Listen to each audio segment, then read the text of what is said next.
పాకిస్తాన్‌లో జరిగే ప్రతి కదలిక భారతదేశపు నిఘా వర్గాలు అబ్జర్వ్ చేస్తుంటాయి. అక్కడ మీడియాలో ఉన్నోళ్ళతోనా, ఇంటెలిజెన్స్‌లో ఉన్నటువంటి వాళ్ళతోనా, లేకపోతే శాటిలైట్స్ ద్వారా చేస్తుంటారా ఇవన్నీ.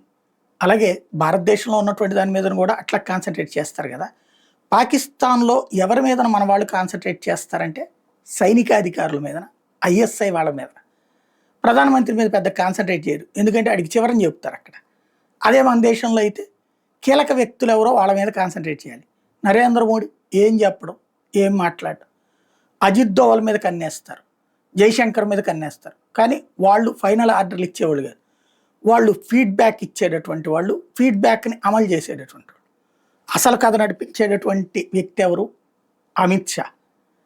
అన్ని విభాగాలతో, త్రివిధ దళాలతో చేసిన, రాజ్‌నాథ్ సింగ్‌తో మాట్లాడుకుని, ఇటు పక్కన రాష్ట్రపతితో చెప్పిన ఈ వ్యవహారం అంతా కథ నడిపించేవాడు అమిత్ షా.